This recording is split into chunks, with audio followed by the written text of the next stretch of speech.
When you think of the word psychology, what comes to mind? Why should this matter to you in the first place? And how can you use it to your benefit?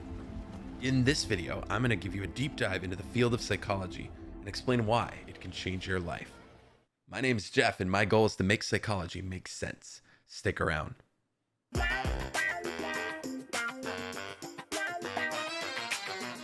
One thing that most people are probably pretty good at is observing other people. Think about it. We spend most of our lives observing other people, right? When we were babies, we sat with constant wide eyes, watching and recording everything that's happening around us. We watch our parents, friends, aunts, uncles, enemies, and everything in between.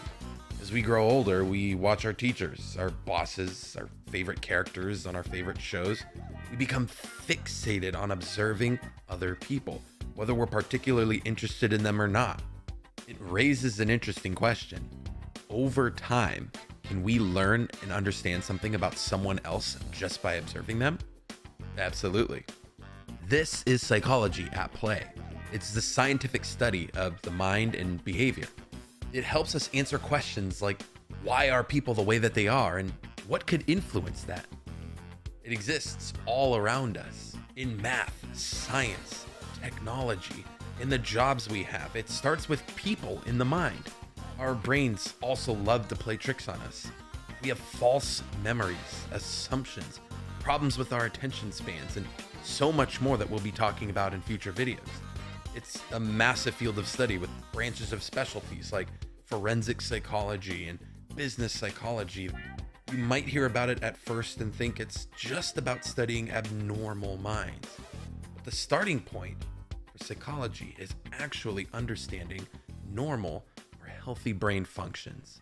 The field of psychology has four major goals: to understand what someone is doing, to understand why someone is doing something, to understand how someone will act in the future, to understand how to change thoughts and behavior patterns over time. Here's a detailed version for you.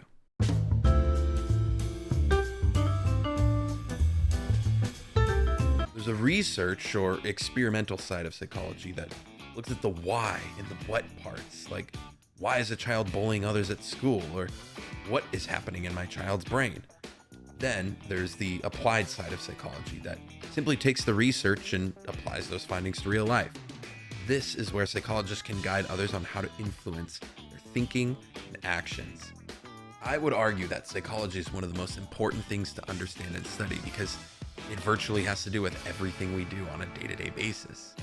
Why your boss acts the way they do, either good or bad. Why your partner is attracted to certain things. And what makes you crave something. Why habits are so hard to change. Your thoughts, beliefs, biases, perceptions, emotions. It's all psychology. We can watch how people behave and speak and understand in time what intentions are behind those actions. Also, let me know in the comments below if you're currently studying psychology or if you're interested in studying psychology. The field's been around for quite a long time too. The first formal laboratory created for psychological research was founded back in 1879 in Germany by Wilhelm Wundt, who was able to establish psychology as a separate science from various fields being studied at that time. One of the most well-known and referenced people in the field of psychology comes from this time frame. His name was Sigmund Freud, a unique and fascinating individual who probably deserves a video entirely on his own. Around his time, there were several schools of thought on how studying people should be handled. Mainly, it was Psychoanalysis, Functionalism, and Structuralism. Psychoanalysis posits that our personalities are shaped by unconscious motives. So we're all severely impacted by things happening in our brains that we're completely unaware of. This was a massive breakthrough in the field of psychology, but it was also controversial because no one could explicitly observe thoughts or the mind. Psychoanalysis was a technique Freud used to tap into the unconscious mind, using dreams, fantasies, and free associations to help clients gain deeper insight on themselves. Freud pressed that mental dysfunction could be healed through therapy and self-discovery. If you literally just talk about your problems, they seem to become less stressful and could fade away. Groundbreaking, I know. This modality eventually evolved into psychodynamic theories that focus on the importance of early experiences and how they influence our unconscious mind later on. Functionalism formed around the late 1800s from William James. It focuses mainly on the function of behavior and pressed that adaptive behaviors are conserved through the evolutionary process, taking a page from Darwin's book. This is about mental states like being in pain having a causal relationship to other mental states.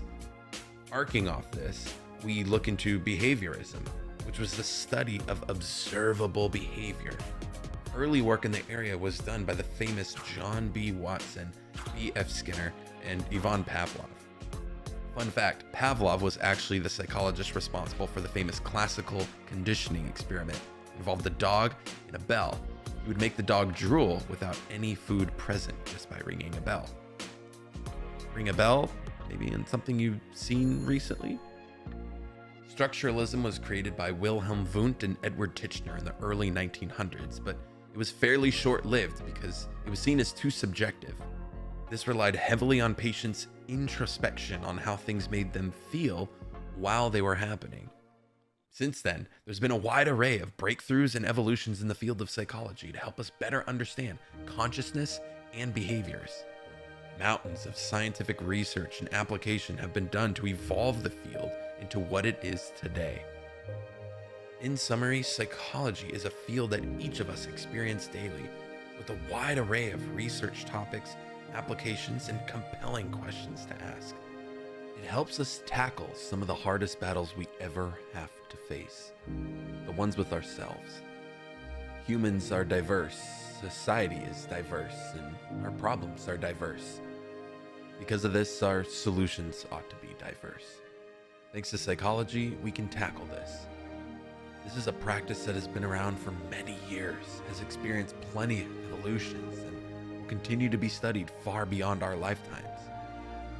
Take the time to learn the different aspects of psychology and apply that to your life every day, and guarantee you'll see radical change in time.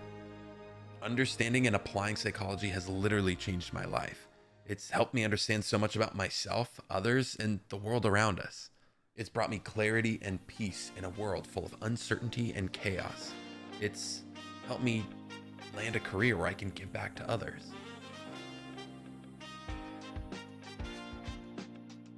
So for all things psychology to help you think, feel, and perform better, stay tuned right here on Psychology of Living.